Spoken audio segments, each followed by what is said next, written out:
Berhala masih di mana-mana. Belum lagi ini rohaniwan yang mengaku rohaniwan. Padahal setan. Karena mendukung orang sembah arwah. Iblis itu. Ini negeri terkutuk karena banyak penyembah setan. Yang berbahagia ialah mereka yang mendengarkan firman Allah dan yang memeliharanya.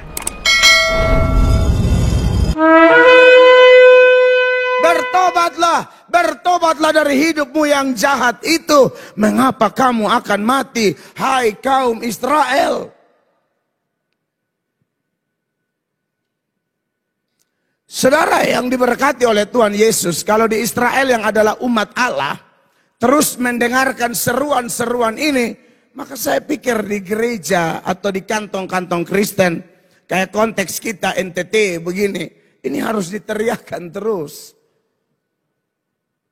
Berhala masih di mana-mana. Belum lagi ini rohaniwan yang mengaku rohaniwan. Padahal setan. Karena mendukung orang sembah arwah. Iblis itu. Saya akan pasti konfrontasi. Saya pasti akan tabrak. Mau apa beta mau mati. Saya akan hantam. Ngeri. Saya merasakan bahwa ngeri sekali nanti. Ngeri nanti. Mendingan beta marah-marah daripada nanti suka baru bilang, ada hamba Tuhan omong. Saya sudah teriak dulu. Ini negeri terkutuk karena banyak penyembah setan di sini. Di NTT ini. Percaya kuburan, percaya arwah, buntiana, apa segala macam. Tidak bisa diam. Itu yang baru bersinar rohani, belum yang bersinar betul. Jasmani, banyak banget. Maka dari itu, jemaat yang diberkati oleh Tuhan Yesus, seruan kepada gereja ini juga masih terus kami lakukan. Kenapa perlu ada seruan di gereja? Karena tidak semua di gereja nih orang Kristen betul. Saya tipe pendeta yang tidak langsung senang kalau lihat orang rame. Justru lihat orang rame itu saya betul-betul khotbah supaya Tuhan mau kasih tunjuk mana yang asli mana yang bukan. Karena faktanya Alkitab bilang tidak semua orang di gereja itu orang Kristen benaran. Tidak semua. Ada yang tidak sungguh-sungguh dan berpotensi menjadi kaki tangan antikris. Makanya kalau kita bandingkan dengan 1 Yohanes 2 mulai ayat 18, firman Allah mengingatkan kita sebagai berikut. Anak-anakku, waktu ini adalah waktu yang terakhir. Dan seperti yang telah kamu dengar, seorang antikristus akan datang, sekarang telah bangkit banyak antikristus. Itulah tandanya bahwa waktu ini benar-benar adalah waktu yang terakhir. Iya, yang ini bangkit banyak antikristus ini dari mana? Kalau antikristus yang pemimpin tunggalnya belum muncul, nanti akan datang. Makanya ini ayat mengatakan bahwa anak-anakku waktu ini adalah waktu yang terakhir. Dan seperti yang kamu dengar, seorang, berarti tunggal, seorang antikristus akan datang. Belum datang, akan datang. Tapi dia punya kaki tangan itu sudah banyak. Ya, biasa memang kalau satu bos besar dia kaki tangan itu ada. Nah, antikris yang tunggal belum. Nanti dia muncul. Tapi sekarang pengikutnya sudah banyak, makanya dia bilang sekarang ini waktu surat ini ditulis 90-95 Masehi.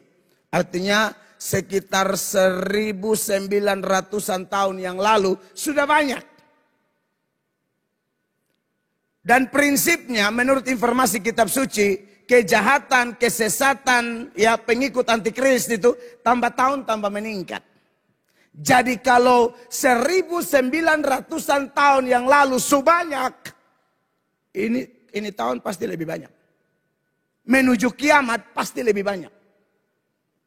Makanya ini ayat mengatakan sekarang telah bangkit banyak antikristus. Itulah tandanya bahwa waktu ini benar-benar adalah waktu yang terakhir. Mereka dari mana? 19 kita baca. 1, 2, 3. Memang mereka berasal dari antara kita, dari gereja. Makanya di dalam gereja jangan terlalu yakin ini semua pasti pengikut Kristus yang sejati. Tidak. Pengikut-pengikut antikris ini menurut ayat ini dari antara kita. Tetapi mereka tidak sungguh-sungguh termaksud pada kita. Sebab jika mereka sungguh-sungguh termasuk pada kita, niscaya mereka tetap bersama-sama dengan kita. Tetapi hal itu terjadi supaya menjadi nyata bahwa tidak semua mereka sungguh-sungguh termasuk pada kita. Siapapun Bapak Ibu yang Anda ukur sendiri dengar khotbah uji. Kalau Anda rasa Anda tidak sungguh-sungguh, Anda orangnya. Anda orangnya. So Kristen begini lama tahun tidak sungguh-sungguh. Bukan pendeta tidak kurang tegas atau jelas, sangat jelas. Tapi Anda tetap tidak sungguh-sungguh. Acuh tak acuh, biasa-biasa. Tidak ada gairah kudus yang terlalu menonjol, tidak ada. Kamulah orangnya. Kamu salah satu pengikut antikris. Kalau kau tidak bertobat cepat. Kamu salah satu.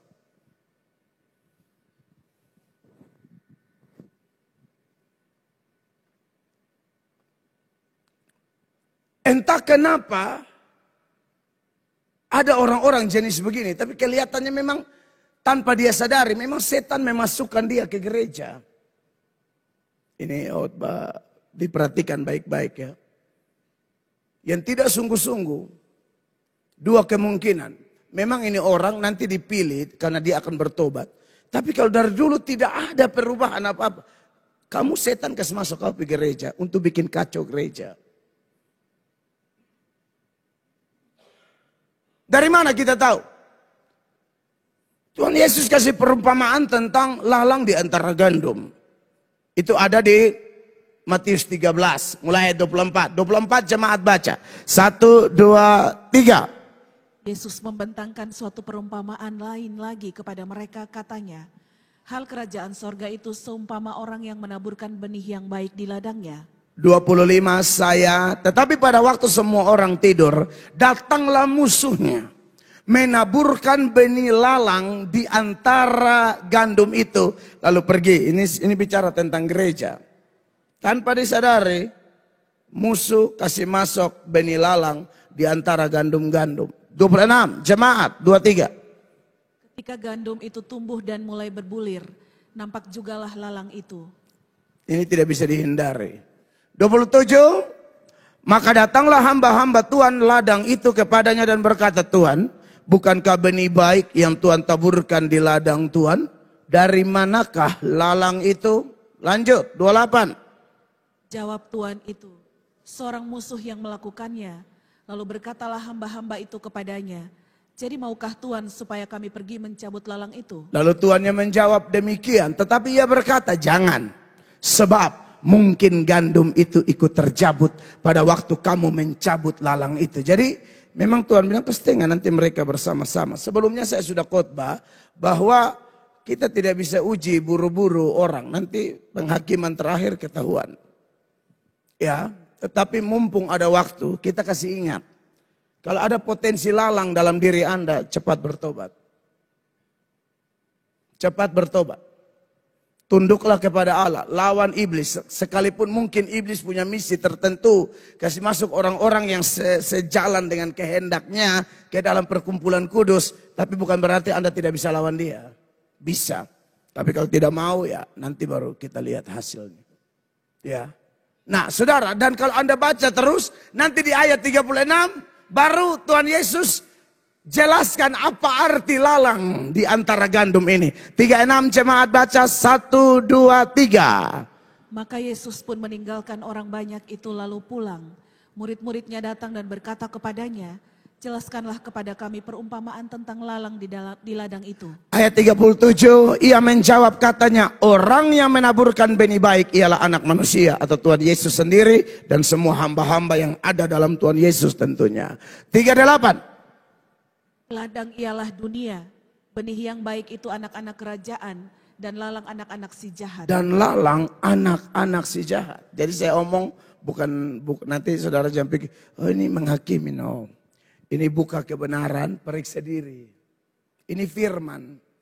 Ternyata di dalam gereja itu ada lalang. Lalang itu siapa? Bukan anak Tuhan, anak si jahat. Anak setan. Yang setan kasih masuk dalam gereja. Dan tandanya tidak sungguh-sungguh.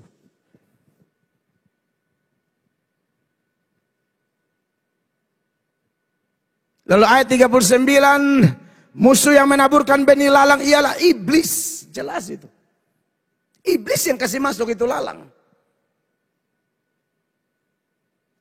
Makanya kalau kita bandingkan dengan Yudas 1 ayat 4, memang cocok. Perhatikan ayat ini, silakan. Sebab ternyata ada orang tertentu yang telah masuk, menyelusup di tengah-tengah kamu. Ada orang masuk di tengah gereja, tengah-tengah kamu tuh gereja. Siapa mereka? Yaitu orang-orang yang telah lama ditentukan untuk dihukum. Pasti.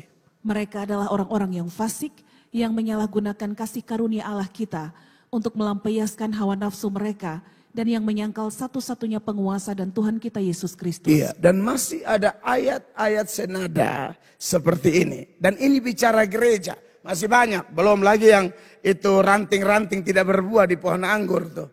Yang lain berbuah, dia tidak berbuah.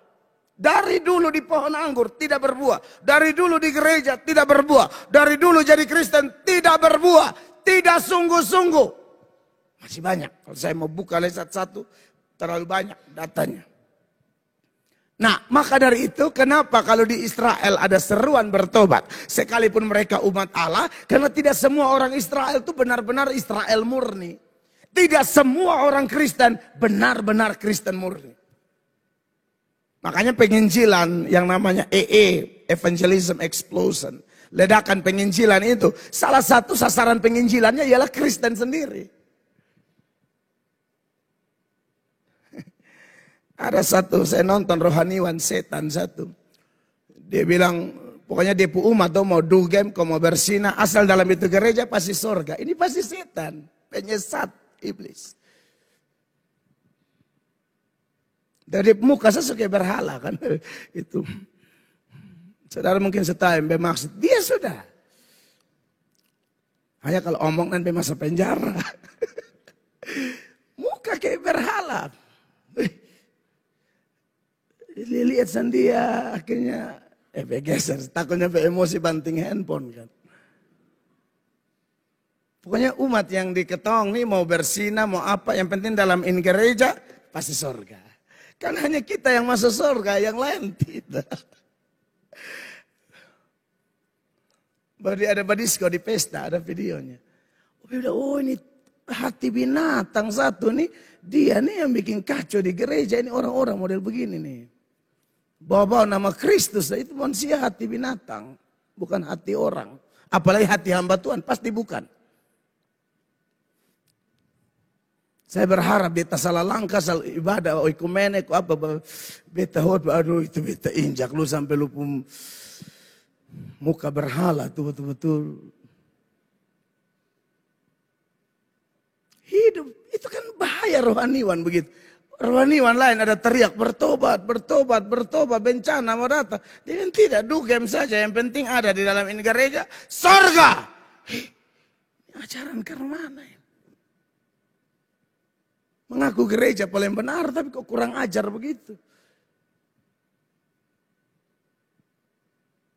Saya pergi ke satu negara, lihat tulis di situ, gereja Yesus yang benar. Anda bayangkan. Yang lain pun gereja Yesusnya salah. Mereka punya saja gereja Yesus yang benar. Dan itu gereja tidak mau bergaul dengan orang. Karena mereka bilang gereja Yesus di gereja lain salah. Tapi gereja kami Yesusnya benar. Nah Bapak Ibu jemaat yang diberkati oleh Tuhan Yesus Kristus. Dari semua data-data ini dan masih banyak data-data serupa, hanya mau mengingatkan bahwa memang tidak semua Kristen. Ya, tahu dari mana, tandanya apa? Pembahasan minggu lalu yang kita lanjutkan minggu ini, mengingatkan kita dua aspek pertobatan. Aspek yang pertama yang terjadi sekali seumur hidup, tandanya orang itu pasti punya keyakinan selamat. Kenapa dia yakin? Itu keyakinan yang dikerjakan oleh Roh Kudus. Keyakinan yang tidak dipaksakan. Itu sudah pasti. Dia akan yakin dia mati masuk surga kapanpun itu. Tetapi karena mengingat ada aspek pertobatan yang terjadi terus menerus seumur hidup kita, maka tak bisa dihindarkan ada tanda juga di balik aspek pertobatan yang terjadi terus menerus atau metanoite. ya, tandanya adalah bahwa pasti orangnya tidak akan mendadak kudus, begitu bukan. Tetapi perubahannya jelas. Makanya di awal khotbah ini saya tekankan, kalau ada orang yang tidak ada perubahan sama sekali, begitu-begitu terus, itu memang perlu dicurigai ya. Itu bisa-bisa lalang di antara gandum. Mendadak sih tidak, ya, tetapi berubah dan mengalami progres ke arah yang positif, ke arah yang lebih baik pasti. Ada hal-hal sampah di tahun 2024 yang dia tahu ini tahun saya harus berkemenangan. Saya tidak boleh begitu terus. Dan pasti bisa. Karena Tuhan bantu dia. Karena roh yang ada dalam dia yang membuat dia mengaku tanpa paksaan, mengaku dengan penuh sukacita, mengaku dengan penuh keyakinan, mengaku tanpa kegentaran bahwa dia selamat. Roh yang sama juga akan membuat dia mengalami perubahan ke arah positif, bertambah-tambah dalam kekudusan. Itu pasti. Jadi orang yang betul-betul mengalami pertobatan, meresponi seruan pertobatan yang dilakukan oleh Tuhan Yesus sendiri, itu pasti mengalami itu di dalam dirinya. Ya, makanya saya bilang ke gereja tidak ada yang paksa. Dia datang dengan sukacita, senang sekali kalau bisa ke gereja. Ini cuaca tidak hujan, tapi kalau hujan pun dia tetap usaha. Basa-basa sedikit. Dulu kalau pesta bahkan badisko basa-basa bisa kok. Kenapa? Ibadah basah sedikit, ya mungkin nanti bersin-bersin sedikit, tapi apalah artinya itu. Pokoknya saya mau datang. Begitu. Apalagi saudara yang sudah diberkati dengan mobil apa, aduh itu lebih harus berjuang itu. Ya, dulu dengan motor saya kita mau kok basah-basah, jalan kaki mau, apalagi sudah ada mobil. Minta ke mobil kotor, api turun dari langit, bakar itu oto, bekas tahu. Sulia di LA ya. Aku oto kotor. Saudara diberkati oleh Tuhan Yesus Kristus. Jadi pasti segala sesuatu tidak terpaksa ya. Belajar firman, menginjili orang itu tidak mungkin terpaksa. Semua inisiatif. Bahkan dalam keadaan-keadaan yang menurut orang-orang tertentu, wah sulit juga nih ke gereja, sulit juga melayani. Kalau kondisi begini, mereka tetap melayani. Dan hari ini saudara-saudara yang diberkati oleh Tuhan Yesus Kristus, kita akan menyoroti penekanan lebih lagi seputaran pertobatan yang terus-menerus ya. Pertobatan terus-menerus itu bertobat dari karakter-karakter kita yang tidak sesuai firman. Karakter sifat kita yang tidak sesuai kehendak Allah.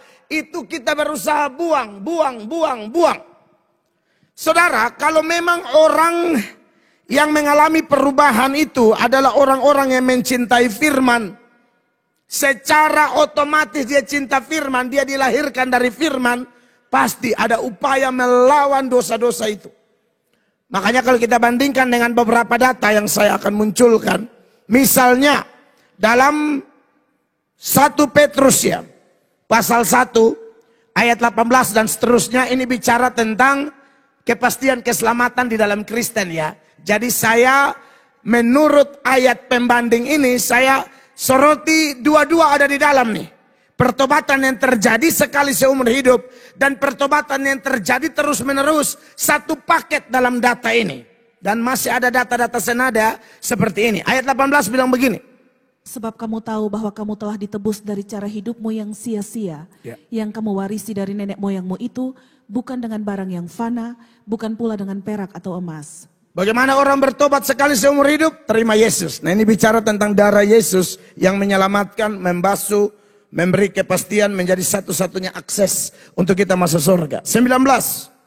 Melainkan dengan darah yang mahal, yaitu darah Kristus yang sama seperti darah anak domba yang tak bernoda dan tak bercacat. Iya. 20. Ia telah dipilih sebelum dunia dijadikan, tetapi karena kamu baru menyatakan dirinya pada akhir zaman. Jadi jelas ini bicara keselamatan di dalam Kristus. Dan semua orang yang mengaku Kristen yakin akan hal ini. Tapi ayatnya tidak berhenti di ayat 20 Bapak Ibu. Sekali lagi ini satu paket untuk dua aspek pertobatan itu. Ayat 21 bilang begini.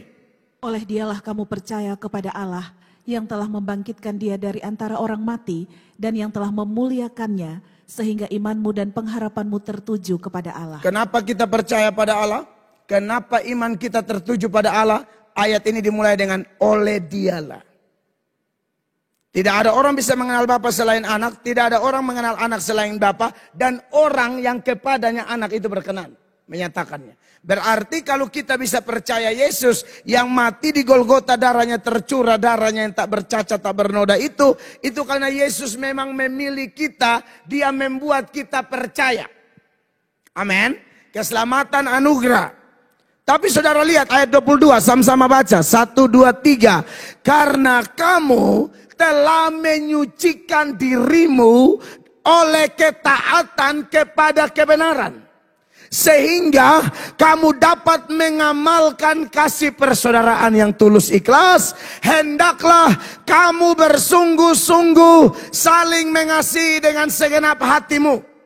Jadi kalau orang percaya dia selamat karena Yesus, Yesus pilih dia sehingga dia percaya Allah dan selalu tertuju kepada Allah. Paketnya ini, dia akan menyucikan diri, dia akan belajar taat, dia akan meningkatkan kasih persaudaraan yang tulus ikhlas. Itu tak bisa dihindari. Makanya dua aspek pertobatan yang Yesus serukan pasti senada dengan seruan hamba-hambanya yang lain yang dipakainya menulis kitab suci. Termaksud Petrus, salah satu muridnya. Ya. 23, jemaat baca, 23. Karena kamu telah dilahirkan kembali, bukan dari benih yang fana, tetapi dari benih yang tidak fana, oleh firman Allah yang hidup dan yang kekal. Iya, jadi firman Allah itu luar biasa. Ingat ya, orang dilahir barukan oleh Tuhan. Gereja lahir oleh Tuhan, tapi melalui apa? Pemberitaan firman. Gereja Pentakosta, hari Pentakosta maksud saya. Gereja itu lahir karena khotbah Simon Petrus. Petrus omong kembali ini. Kamu dilahirkan bukan dari benih yang fana, tapi dari benih yang tidak fana oleh firman Allah yang hidup dan yang kekal. Semua dunia ini akan lenyap dan mungkin akan lebih parah dari yang terjadi di LA, tetapi firman Allah tidak akan sirna. Kuasa firman tetap dahsyat. Di Wahyu mengatakan Injil itu adalah Injil yang kekal.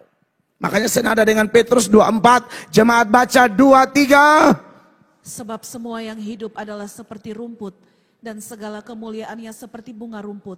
Rumput menjadi kering dan bunga gugur. 25, tapi bagaimana dengan firman? Tetapi firman Tuhan tetap untuk selama-lamanya.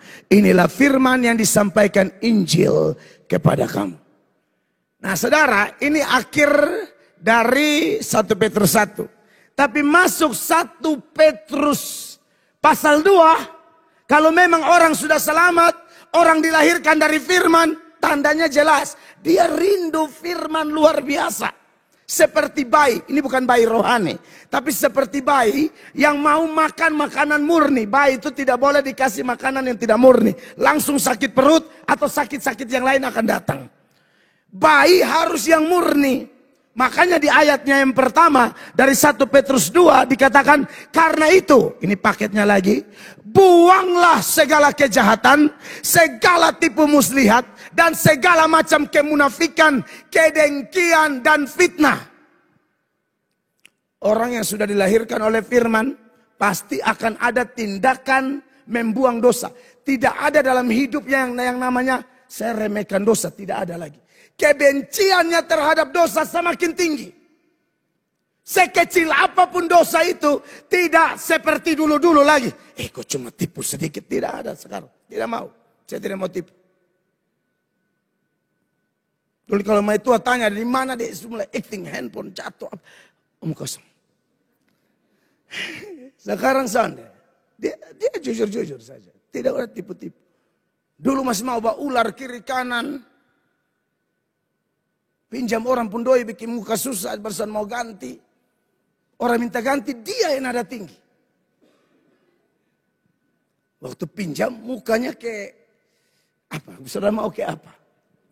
Waktu pinjam bikin muka munafik. Orang telepon minta kembali, dia yang spaning. Siapa pun doi kalau yang emosi. Kurang ajar. Baru alasan terlalu banyak.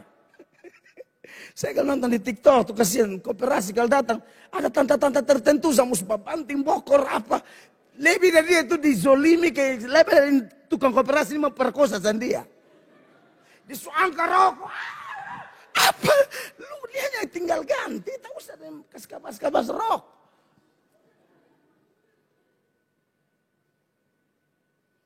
Karena itu buanglah segala kejahatan. Iya toh. Segala tipu muslihat, tipu.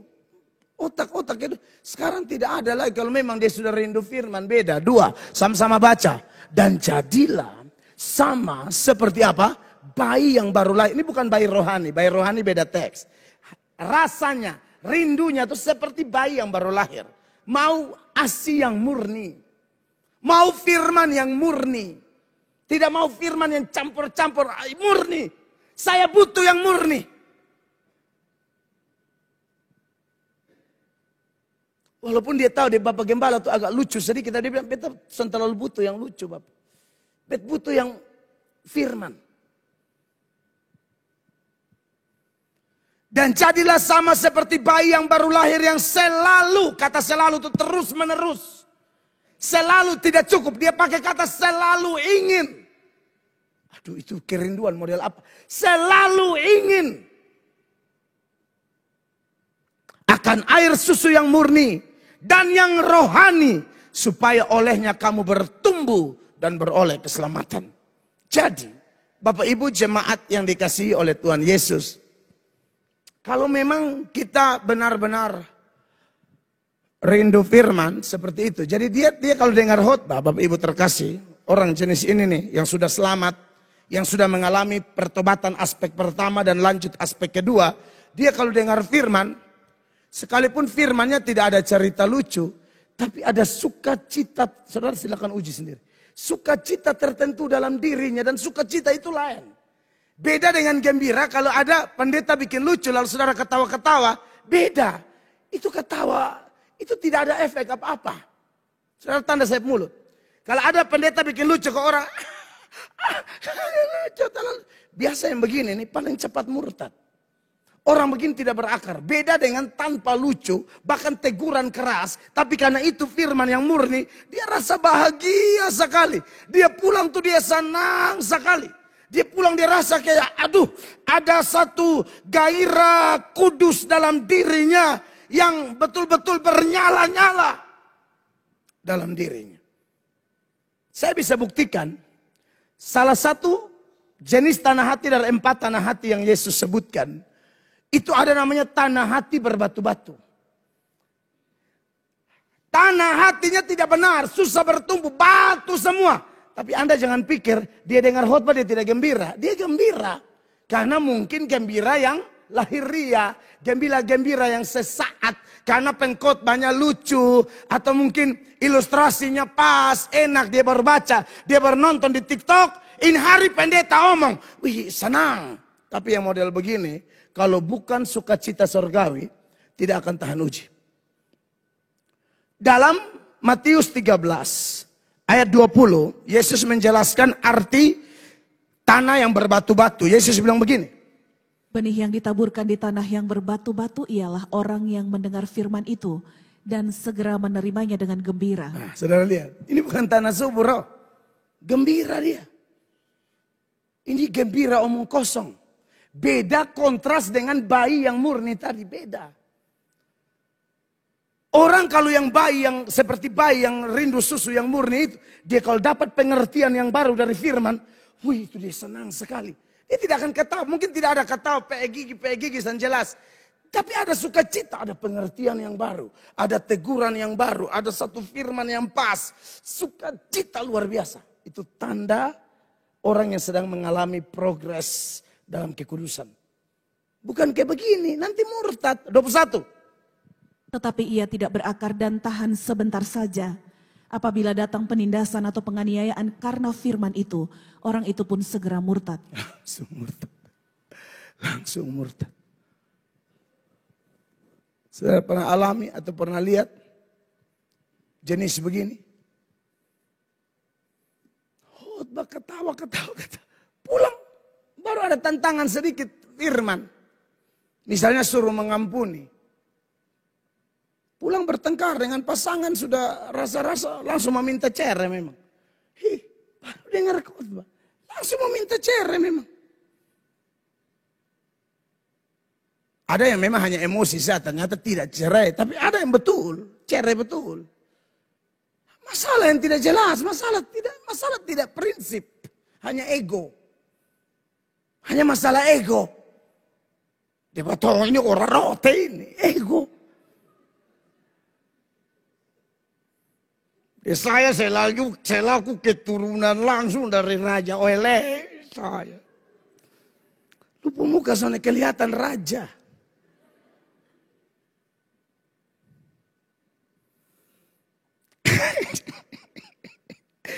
Apa yang perlu langsung murtad kayak langsung.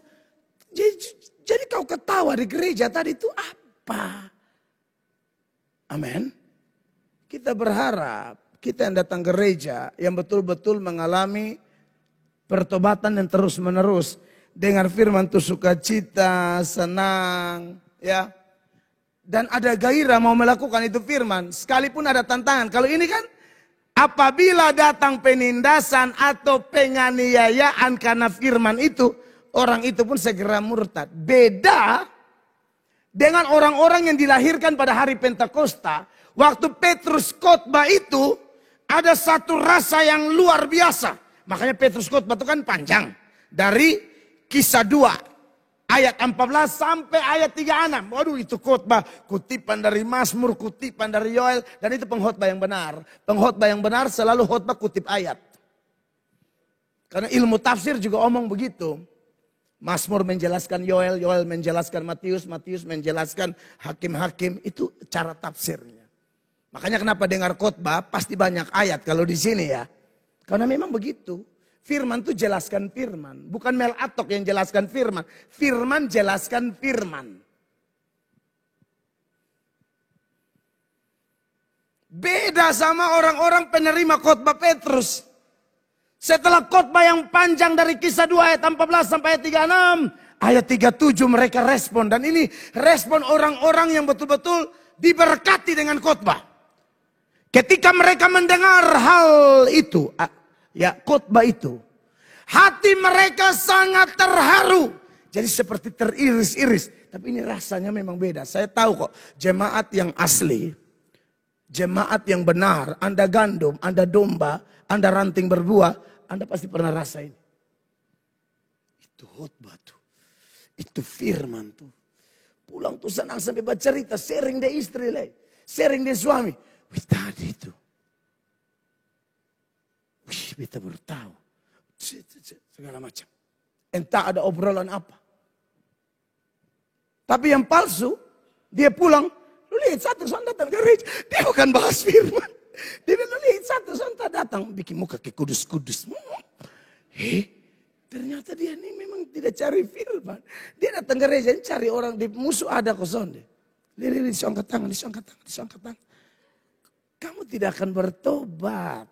Model begitu. Datang di sini jam begitu. Datang di sini dengar firman. Bukan lihat sapa. Amin. Sini sana ada malaikat. Apalagi ini nih. Bukan malaikat pasti.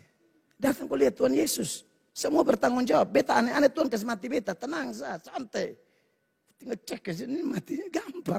Apalagi pendeta kalau dia tipu-tipu dia mati paling dahulu. Tenang, santai. Urus diri masing-masing. Amin.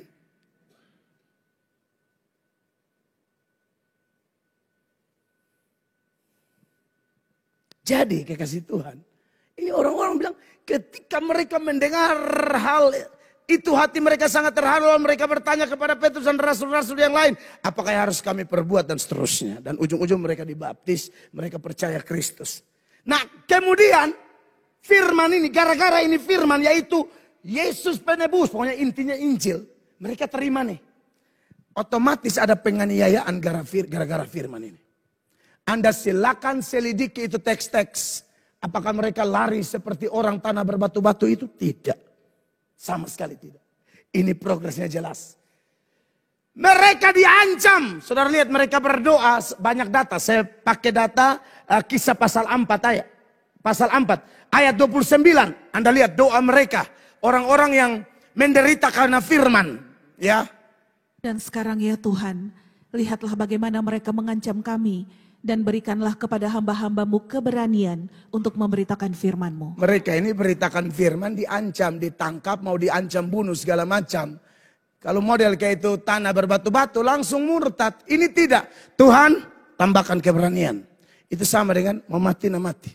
Kasih tambah beta berani. Ini dia pun nama doa mati bagi diri sendiri. Doa tidak egois. Doa bukan hanya bilang minta aku. Oh no. Kalau aku tambah berani, yang untung adalah jiwa-jiwa tersesat. Kalau aku tambah berani, yang untung adalah orang-orang gelap itu yang akan diterangi oleh firman yang aku beritakan. Makanya mereka minta apa?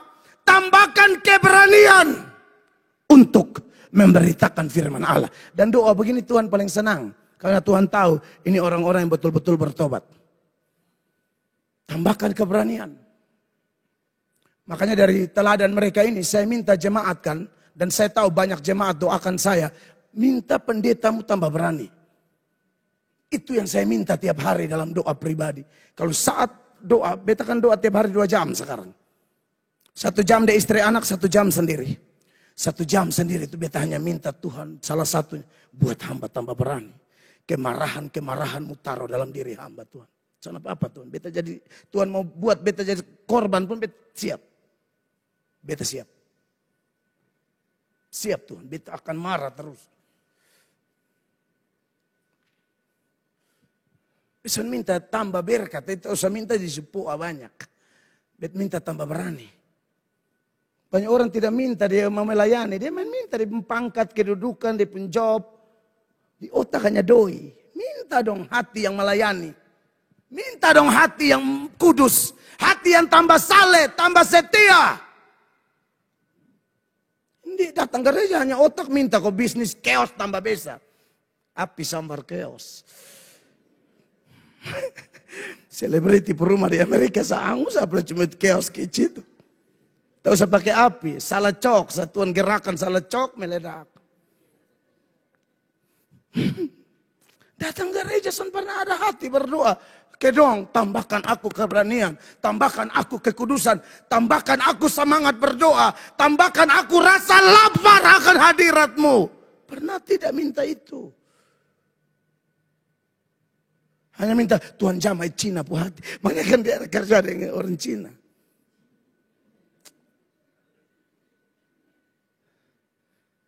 Tuhan mimpi akan buat dia hati ke batu, supaya lu tahu.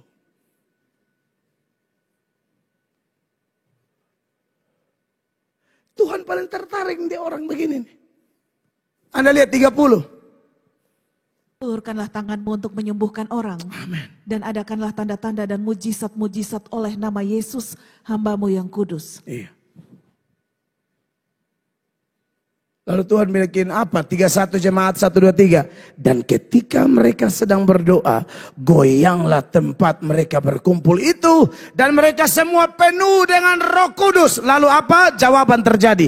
Mereka memberitakan firman Allah dengan berani. Kenapa? Mereka memang minta ini. Lihat ini orang dong. Apakah mereka ada masalah? Ada. Bahkan nyawa mereka terancam mau dibunuh. Oh enggak apa-apa Tuhan. Tambahkan. Jemaat keren. Anda mau ukur Anda bertobat atau belum? Minimal ada model begini. Kalau hanya mas putar di saudara masalah pribadi, terasa hidupmu terlalu egois. Padahal Tuhan tuh ajar doa, itu bukan doa Bapakku atau Bapamu, Bapak kami. Artinya ketonjuk mesti urus orang lain. Datang main ku. Kalaupun doa kasih orang lain yang ada hubungan dengan ku, ku, jadi sama saku. Karena berdoa kesana kasih anak-anak loper Quran di lampu merah. Pernah tidak? Saudara jujur aja dengan Tuhan. Saudara tidak pernah. Mungkin kebanyakan egois, terlalu urus diri sendiri.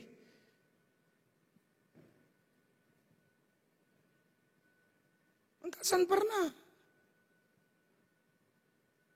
Doa buat semua orang. Minimal doa kita. Ini doa demi kepentingan banyak orang.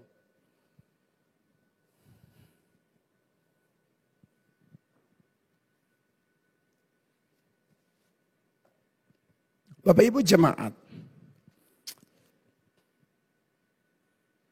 Jadi saya harap kita bisa merasakan itu dalam diri kita ya.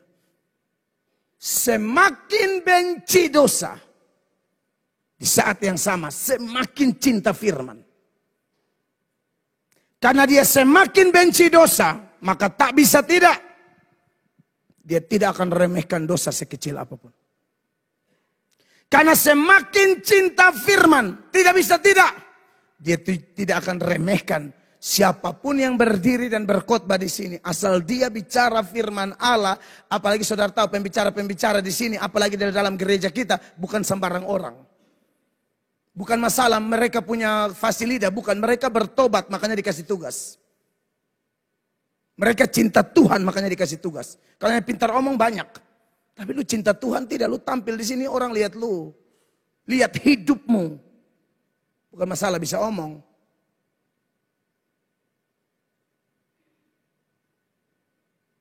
Dan Anda tidak mungkin meremehkan mereka. Hamba Tuhan semua sama.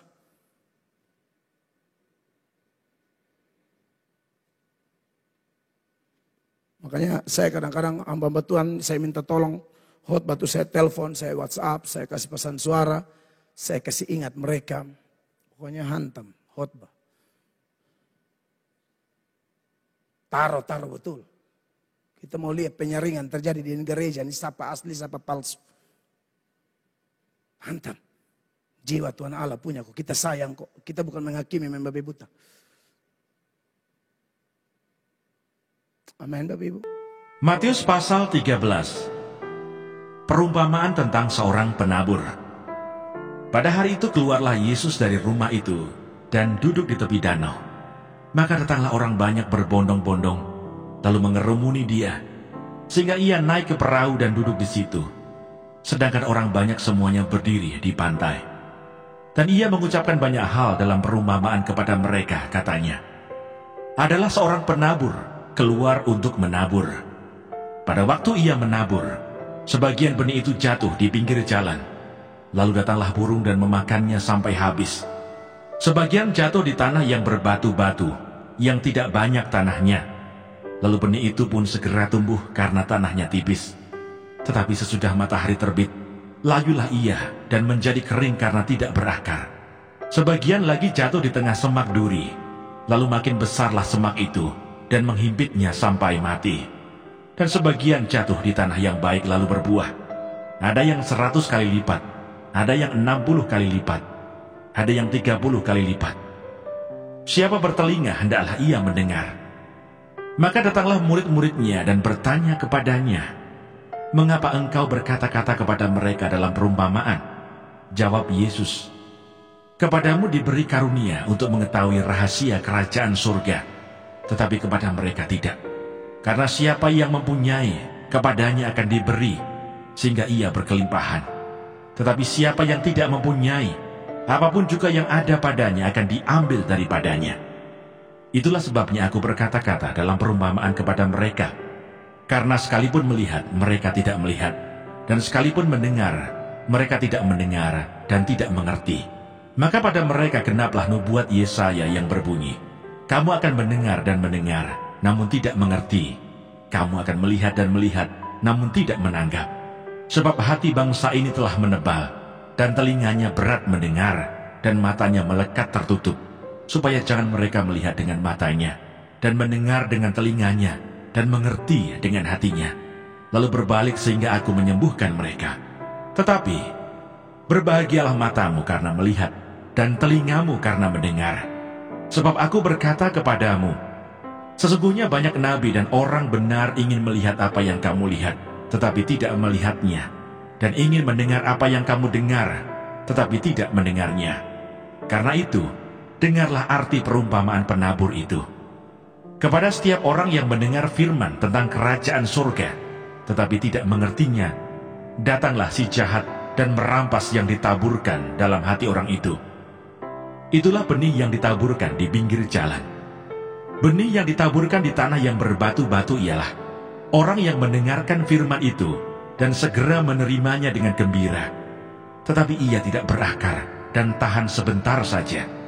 Apabila datang penindasan atau penganiayaan karena firman itu, orang itu pun segera murtad. Yang ditaburkan di tengah semak duri ialah orang yang mendengar firman itu, lalu kekhawatiran dunia ini dan tipu daya kekayaan menghimpit firman itu sehingga tidak berbuah. Yang ditaburkan di tanah yang baik ialah orang yang mendengar firman itu dan mengerti, dan karena itu ia berbuah. Ada yang 100 kali lipat, ada yang 60 kali lipat, ada yang 30 kali lipat. Perumpamaan tentang lalang di antara gandum. Yesus membentangkan suatu perumpamaan lain lagi kepada mereka, katanya, hal kerajaan surga itu seumpama orang yang menaburkan benih yang baik di ladangnya. Tetapi pada waktu semua orang tidur, datanglah musuhnya menaburkan benih lalang di antara gandum itu, lalu pergi. Ketika gandum itu tumbuh dan mulai berbulir, nampak jugalah lalang itu. Maka datanglah hamba-hamba tuan ladang itu kepadanya dan berkata, Tuan, bukankah benih baik yang Tuan taburkan di ladang Tuan? Dari manakah lalang itu? Jawab tuan itu, seorang musuh yang melakukannya. Lalu berkatalah hamba-hamba itu kepadanya, jadi maukah Tuan supaya kami pergi mencabut lalang itu? Tetapi ia berkata, jangan, sebab mungkin gandum itu ikut tercabut pada waktu kamu mencabut lalang itu. Biarkanlah keduanya tumbuh bersama sampai waktu menuai.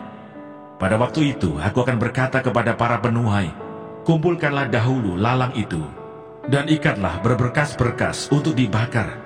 Kemudian kumpulkanlah gandum itu ke dalam lumbungku. Perumpamaan tentang biji sesawi dan ragi. Yesus membentangkan suatu perumpamaan lain lagi kepada mereka. Katanya, hal kerajaan surga itu seumpama biji sesawi yang diambil dan ditaburkan orang di ladangnya. Memang biji itu yang paling kecil dari segala jenis benih, tetapi apabila sudah tumbuh, sesawi itu lebih besar daripada sayuran yang lain, bahkan menjadi pohon, sehingga burung-burung di udara datang bersarang pada cabang-cabangnya. Dan ia menceritakan perumpamaan ini juga kepada mereka. Hal kerajaan surga itu seumpama ragi yang diambil seorang perempuan dan diadukkan ke dalam tepung terigu 3 sukat sampai khamir seluruhnya. Semuanya itu disampaikan Yesus kepada orang banyak dalam perumpamaan, dan tanpa perumpamaan suatu pun tidak disampaikannya kepada mereka, supaya genaplah firman yang disampaikan oleh Nabi. Aku mau membuka mulutku mengatakan perumpamaan. Aku mau mengucapkan hal yang tersembunyi sejak dunia dijadikan. Penjelasan perumpamaan tentang lalang di antara gandum. Maka Yesus pun meninggalkan orang banyak itu lalu pulang. Murid-muridnya datang dan berkata kepadanya, jelaskanlah kepada kami perumpamaan tentang lalang di ladang itu. Ia menjawab katanya, orang yang menaburkan benih baik ialah anak manusia. Ladang ialah dunia. Benih yang baik itu anak-anak kerajaan, dan lalang anak-anak si jahat. Musuh yang menaburkan benih lalang ialah iblis. Waktu menuai ialah akhir zaman, dan para penuai itu malaikat. Maka seperti lalang itu dikumpulkan dan dibakar dalam api, demikian juga pada akhir zaman. Anak manusia akan menyuruh malaikat-malaikatnya, dan mereka akan mengumpulkan segala sesuatu yang menyesatkan, dan semua orang yang melakukan kejahatan dari dalam kerajaannya. Semuanya akan dicampakkan ke dalam dapur api. Di sanalah akan terdapat ratapan dan kertakan gigi. Pada waktu itulah orang-orang benar akan bercahaya seperti matahari dalam kerajaan Bapa mereka. Siapa bertelinga, hendaklah ia mendengar. Perumpamaan tentang harta terpendam dan mutiara yang berharga. Hal kerajaan surga itu seumpama harta yang terpendam di ladang, yang ditemukan orang, lalu dipendamkannya lagi. Oleh sebab sukacitanya pergilah ia menjual seluruh miliknya, lalu membeli ladang itu. Demikian pula hal kerajaan surga itu seumpama seorang pedagang yang mencari mutiara yang indah. setelah ditemukannya mutiara yang sangat berharga, ia pun pergi menjual seluruh miliknya, lalu membeli mutiara itu. Perumpamaan tentang pukat. Demikian pula hal kerajaan surga itu, seumpama pukat yang dilabuhkan di laut, lalu mengumpulkan berbagai-bagai jenis ikan. Setelah penuh pukat itu pun diseret orang ke pantai, lalu duduklah mereka dan mengumpulkan ikan yang baik ke dalam pasu, dan ikan yang tidak baik mereka buang. Demikianlah juga pada akhir zaman, malaikat-malaikat akan datang memisahkan orang jahat dari orang benar, lalu mencampakkan orang jahat ke dalam dapur api. Di sanalah akan terdapat ratapan dan kertakan gigi. Mengertikah kamu semuanya itu? Mereka menjawab, ya, kami mengerti. Maka berkatalah Yesus kepada mereka, karena itu setiap ahli Taurat yang menerima pelajaran dari hal kerajaan surga itu, seumpama tuan rumah yang mengeluarkan harta yang baru dan yang lama dari perbendaharaannya. Yesus ditolak di Nazaret. Setelah Yesus selesai menceritakan perumpamaan-perumpamaan itu, ia pun pergi dari situ. Setibanya di tempat asalnya, Yesus mengajar orang-orang di situ di rumah ibadat mereka. Maka takjublah mereka dan berkata, dari mana diperolehnya hikmat itu dan kuasa untuk mengadakan mukjizat-mukjizat itu? Bukankah ia ini anak tukang kayu? Bukankah ibunya bernama Maria dan saudara-saudaranya Yakobus, Yusuf, Simon dan Yudas? Dan bukankah saudara-saudaranya perempuan semuanya ada bersama kita? Jadi, dari mana diperolehnya semuanya itu? Lalu mereka kecewa dan menolak dia. Maka Yesus berkata kepada mereka, seorang nabi dihormati di mana-mana, kecuali di tempat asalnya sendiri dan di rumahnya. Dan karena ketidakpercayaan mereka, tidak banyak mukjizat diadakannya di situ. Matius pasal 14. Yohanes Pembaptis dibunuh. Pada masa itu sampailah berita-berita tentang Yesus kepada Herodes, raja wilayah. Lalu ia berkata kepada pegawai-pegawainya, inilah Yohanes Pembaptis. Ia sudah bangkit dari antara orang mati, dan itulah sebabnya kuasa-kuasa itu bekerja di dalamnya. Sebab memang Herodes telah menyuruh menangkap Yohanes, membelenggunya, dan memenjarakannya, berhubung dengan peristiwa Herodias, istri Filipus saudaranya. Karena Yohanes pernah menegurnya, katanya, tidak halal engkau mengambil Herodias. Herodes ingin membunuhnya, tetapi ia takut akan orang banyak yang memandang Yohanes sebagai nabi. Tetapi pada hari ulang tahun Herodes, menarilah anak perempuan Herodias di tengah-tengah mereka, dan menyukakan hati Herodes. Sehingga Herodes bersumpah akan memberikan kepadanya apa saja yang dimintanya. Maka setelah dihasut oleh ibunya, anak perempuan itu berkata, berikanlah aku di sini kepala Yohanes Pembaptis di sebuah talam. Lalu sedihlah hati raja, tetapi karena sumpahnya dan karena tamu-tamunya, diperintahkannya juga untuk memberikannya. Disuruhnya memenggal kepala Yohanes di penjara, dan kepala Yohanes itu pun dibawa orang di sebuah talam, lalu diberikan kepada gadis itu, dan ia membawanya kepada ibunya. Kemudian datanglah murid-murid Yohanes Pembaptis mengambil mayatnya dan menguburkannya. Lalu pergilah mereka memberitahukannya kepada Yesus. Yesus memberi makan 5.000 orang. Setelah Yesus mendengar berita itu, menyingkirlah ia dari situ dan hendak mengasingkan diri dengan perahu ke tempat yang sunyi. Tetapi orang banyak mendengarnya dan mengikuti dia dengan mengambil jalan darat dari kota-kota mereka. Ketika Yesus mendarat, ia melihat orang banyak yang besar jumlahnya. Maka tergeraklah hatinya oleh belas kasihan kepada mereka, dan ia menyembuhkan mereka yang sakit.